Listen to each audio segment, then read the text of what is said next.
این تا اینجا.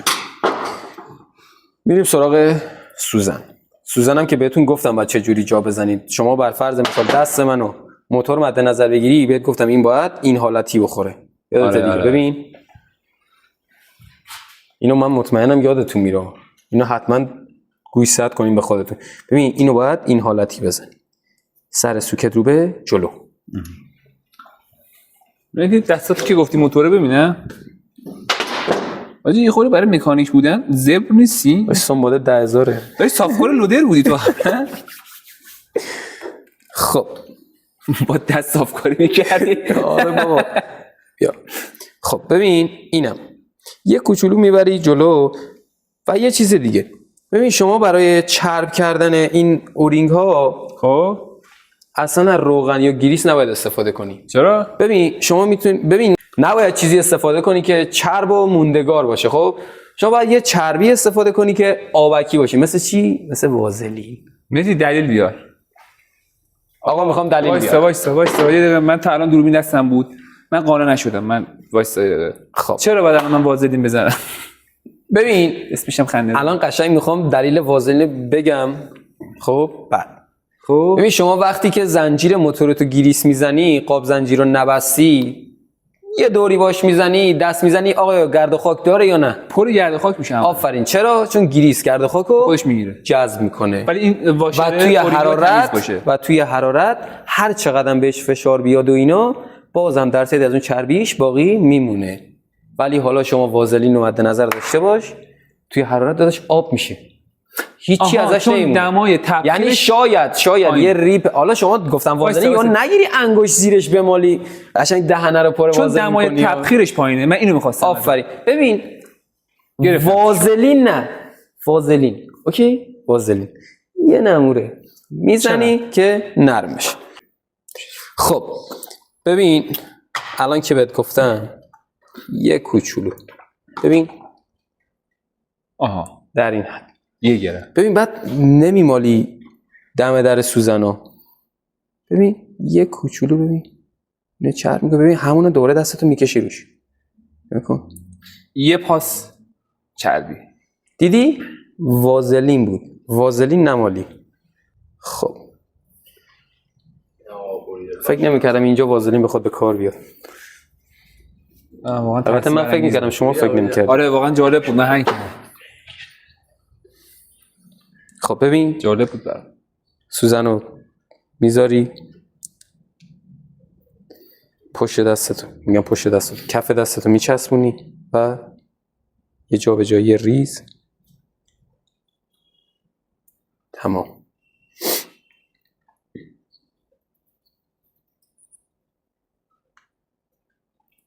این هم هستی.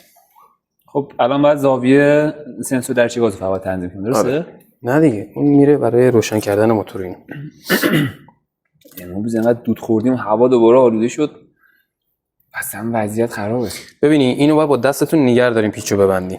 خب این تنظیم وای نمیشه چون اون داخل اورینگش لاستیکیه.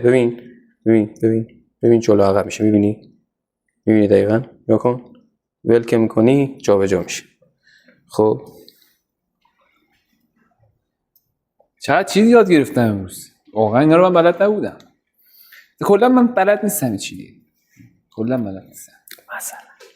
کلا بلد نیستم. میگی گفتی شاگرد نمیخوای امیرحسین رو بزنم زیر دست 10 سرویس کنه؟ امیرحسین مال قیافش ببین اینو که بس نگاه کن، اینو با دست نگه می‌داری بعد می‌بندی، همینجوری اینو ول نکنی ببندی. شروع کنیم بستنش. خب می‌بینی که ما کاملا کار نظافتش انجام دادیم و دمت کم. چند دقیقه طول کشید چیز اولش کل این کارو با ویدیو گرفتن بدون توضیح بخوای شروع کنید به تمیز کردن و اینا 4 دقیقه سوزنته. تو اون 4 دقیقه کل اینو جمع کنی تو 5 دقیقه. اوکی همین. خورد کنی، جمع کنی، وازلینشو کنی و فلان کنی. آره. ولی شما سعی کن تایمر نذاری برای خودت، کرونومتر ثبت نکنی. خیلی قشنگ با حوصله با ویدیو پیش بری. آره با ویدیو پیش بری. بعد اینکه ببین قشنگ بشین با حوصله. موتور خودته. راست میگی. آره. من مکانیکم. این موتورها همتون مال خودمه. خب موتورها همتون رو مثل موتور خودم سرویس میکنم. ولی شما یه حال دیگه ای به موتور خودت بده. متی داشت این الان گفتی تعریفی که تبلیغ بود. داداش این تمجید بود. تخریب کردم بقیه رو. خب دمت گرم. خب میریم سراغ بستنش. این واشر چی آجی کارش؟ خب ببین این واشر قبل این واشر لاستیکی در همون ورودی سیلن. بله. این میاد روی این. ببین نحوه قرارگیری اینم میبینی. خب ببین این الان ببین حالت برعکسش. ببین اینجوری میذاری جا نمیخوره اصلا. خیلی اوکی نیست. جا سوراخ هاش. خب آفرین. اینو اینجوری بذاری رواله. اوکی. خب ببین شما اولین کاری که باید انجام بدی چی کار میکنی؟ پوریا تو بگو. اولین کاری که میکنی؟ نمیدونم. بلد نیستم. سیم گازتو جا میزنی. چون از اون ور آسفالت میشی قشنگ تا جا بزنی. آها. خب ببین سیم گازتو جا میزنی.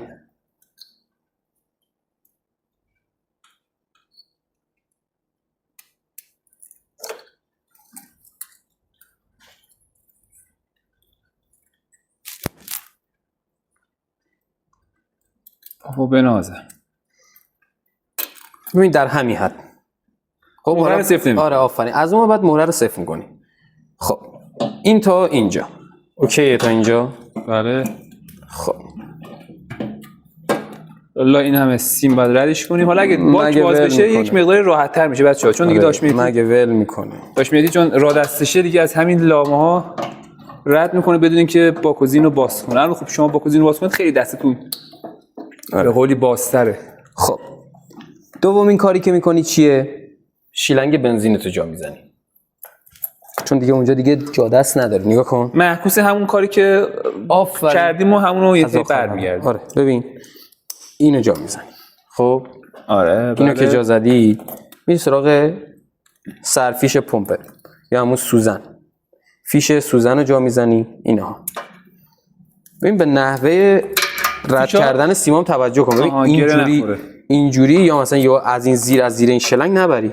قشنگ ببین سیم آزاد کن. خب میاد بالا.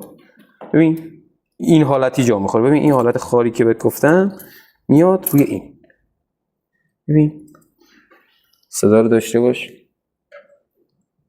ماشاءالله.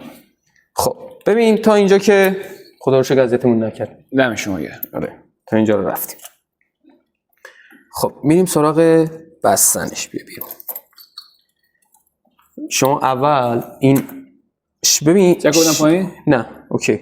شیلنگ هواکش یه خورده ببین یه خورده با دست میکشی عقب که بتونی بلوکت رو رد کنی.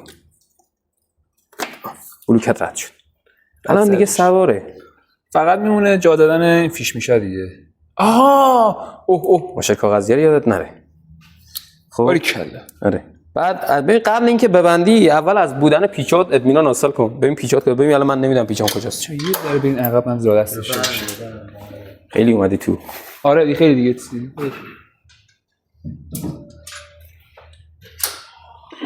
خب پیچامو اونور گذاشته بودم. خب ببین واشر کاغذی همون جوری که بهت گفتم. ببین بذار اینجا قشنگ بگیر. ببین بهت گفتم این حالتی بذاری جا نمیخوره. خب بسه نمیشه. ببین آره چرخونی قشنگ مرتب به این حالت میای داخل. خب پیچاتو که بذاری خودش فیک میشه. این داره لوس بازی در میاره. این وازلین نمیتونی بچسبه بهش؟ نه اینو دیگه وازلین نمیشه. یه حرکت دیگه میزنی. ببین اینو میذاری. خب یه پیچو بند میکنه. آفرین دیگه لوس لات بازی در نیاری. آره آی باری کلا. خب این از این. خب میریم که پیچ اون رو رد کنیم. بریم اون. خب میریم سراغ جا زدن سوکتا. همونطوری که بهتون گفتم سوکتا رو از حالت گره خوردگی در میاری به ترتیب. حالا به ترتیب نبود فدا سر جا بزن بره. این اگه گفتی برای چی بود؟ من ماهی هم توتون یادم نیست. این برای مپ. آریکلا. باریکلا. همین راحتی. خب اینم برای استوپرس. این از این. ما الان پس چیکار کردیم؟ بلوکه انژکتور رو سنسورها رو قشنگ تمیز کردیم و بستیم. حالا میریم سراغ دومین مرحله.